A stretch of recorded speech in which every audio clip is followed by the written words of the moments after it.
पहाड़ियों के बीच बसे एक छोटे से गांव में ओल्ड ओक नाम का एक शानदार ओक का पेड़ खड़ा था।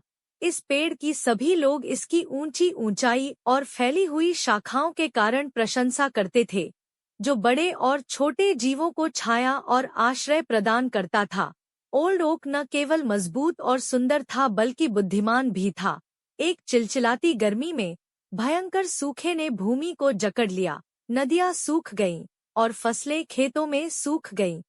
पानी के लिए व्याकुल ग्रामीण मार्गदर्शन की तलाश में ओल्ड ओक की छाया में एकत्र हुए। ओल्ड ओक ने धीरे से कहा, कठिनाई के समय में हमें धरती के भीतर अपनी जड़ों की तरह स्थिर रहना चाहिए, लेकिन हमें मेरी शाखाओं की तरह एक दूसरे की मदद के लिए आगे बढ़ना भी चाहिए। ग्रामीणों ने ओक के शब्दों पर विचार किया और जो कुछ उनके पास था उसे अपने पड़ोसियों के साथ साझा करने के लिए निकल पड़े। उन्होंने अपने संसाधनों को एकत्रित किया और कुएं खोदे, जिससे यह सुनिश्चित हुआ कि सभी को पानी मिले।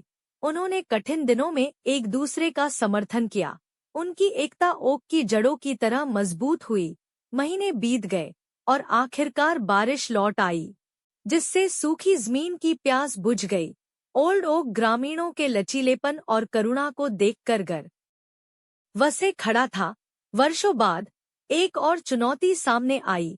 गांव में भयंकर तूफान आया। पेड़ उखड़ गए और घर नष्ट हो गए। ग्रामीणों ने एक बार फिर ओल्ड ओक की शाखाओं के नीचे सांत्वना की तलाश की।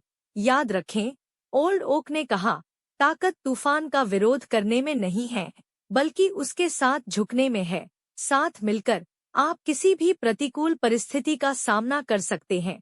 ओल्ड ओक की बुद्धिमत्ता से प्रेरित होकर ग्रामीणों ने अपने घरों को पहले से अधिक मजबूत और लचीला बनाया। उन्होंने लचीलेपन और एकता का मूल्य सीखा।